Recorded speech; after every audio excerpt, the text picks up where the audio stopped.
Okay, okay, we're going to go into this is the last segment, and you know it's wonderful the way that I've had a chance to share this stuff with you guys, and how we really just focused in on one chart. We didn't get off the ground with the other charts. Um, the E minor is different. The first inversion, uh, the E minor shapes are pretty much in the middle. The three E minor shapes. You know, we could look at what are the majors doing at that point. This is an E major shape here. And some people may recognize this as E major as much as any, you know, if you told them these two shapes, 7 to 5, they say, oh, that's E. You know, they just recognize it as one big chord, E. So I'll look into that aspect of it. We'll come across that again. But as far as the other inversions, you know, that form these other minors, we can definitely look at it as two chords. You know, so a Phrygian minor arpeggio can be looked at as a G minor, an A minor on top of a G minor. You just have to know how to play a G minor. Now, in this case, it might be easier to do a C minor here. Remember, the C minor does the same thing as the G minor, but it has the relative fifth underneath. So that works with those. And the majors kind of work the same way. Can we split the majors into two? That may be kind of like our E minor. The root chord may be the easiest thing to look at. So, okay, this is the fifth. It's a G-shaped 5, right? So we definitely have a G-shaped chord on the bottom. You know, and it gets down to, do you recognize this as part of the G? Now you go to the next cage up. Remember, as you're going down the fretboard, it goes to the next one up. So it goes to an A shape right there. So there's your two chords almost. You got your G-shaped bottom, and then you go to an A shape. You know, it's just, what's this over here? Well, it's a lot easier to look at that as part of an A, to look at that D as part of the A.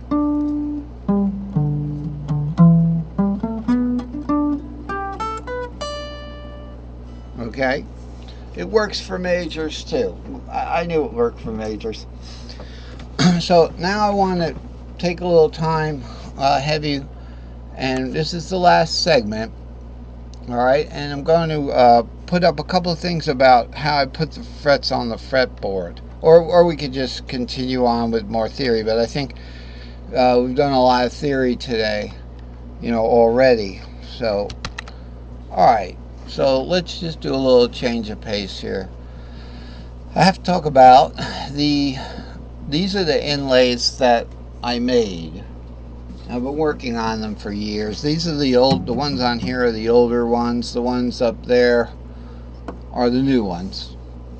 And as you can see, the white here, that's supposed to be purple. So that's garbage, right?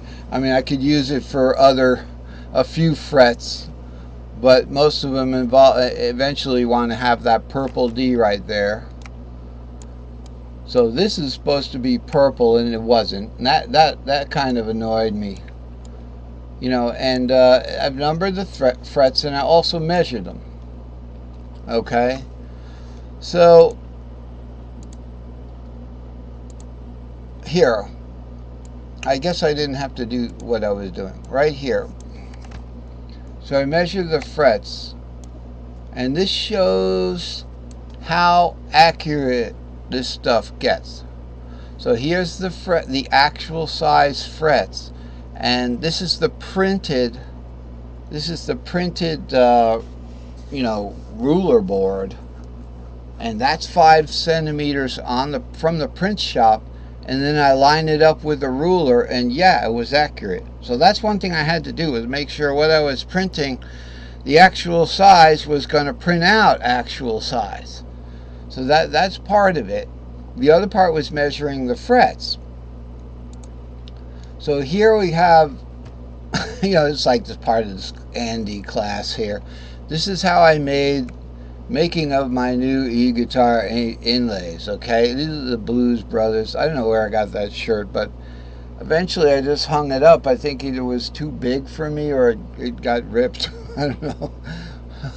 But anyway, so this is what it ends up looking like. This is how I start it. I go from the fret sheet that was previously shown and cut them out. But before I put them on there, I cut them to shape and make sure they're perfect cut and they fit perfectly. Then I peel it off and carefully put it on there. If I make a mistake, when you're just putting it on at first, it should peel back up. So this is the sleeve. These are the open, I call them sunken, these are the open string notes. And I used to have these like sticking way out like a sleeve until I realized that was not necessary. It wasn't necessary. I just have them down here and try to learn what they are. There's the C down there. That's an easy hyper fret to put on there because it doesn't have to be exact size. And I just start going along, putting on cutting out the things and putting them on, cutting them out, putting them on. It starts to look cool because it's brand new colors and everything like that. They don't interfere with the frets. They don't interfere with the edges if I cut them right. Getting longer, best fit ever. My last one I did was the best fit ever. That's arguable. It was the easiest one. Wife says it's not music. That's supposed to be a compliment. So this is what it looks like going on. Then you get into the higher frets, and I put the dots there on the design. I'm going to change. It looks like a traffic light. It's always green. Yeah, let's play. So getting up to the higher frets gets more difficult because you're tired of doing it. And they're getting smaller, and you have to cut. We have to cut them, and then stick them on. Now, I used to do this with Scotch tape, so I had to cut the smaller strips of tape, but that didn't work because they started to bow up. So I had to use some sort of, vinyl sticky paper, and it has to be laminated too. It should be, or they'll start to rub off. Oh, there it is. There's a 3D shot of it, of them coming along with some filtering, So this is what it is. This is the regular fretboard, E, F. It's just that I would tune mine. I kept it down C tuned, so this becomes an A flat instrument. Meaning that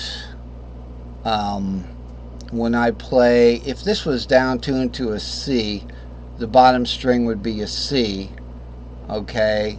And, so it becomes an A flat instrument because it's down tuned by 2 whole steps. You play a C, it comes out an A flat. So my C, even though it's a C here, yeah, I'm going to play that. I'm going to play the C, the G string, the E string, the C string, and the G string. But if you down tuned every string 2 whole notes, it's going to come out an A flat. I did that for years. I played in A flat, and for a piano player that wasn't terrible, because if from a C minor an A flat is cool.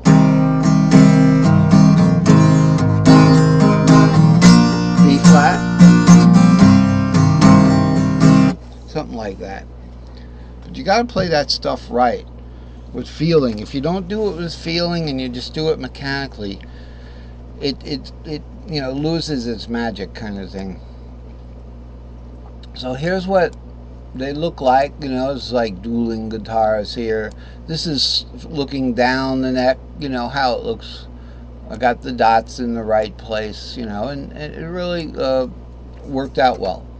So what I'm gonna do is put the charts and the inlays for sale on eBay. But that's going to be coming up next month. I'll let you know when I release them, and you can go to eBay and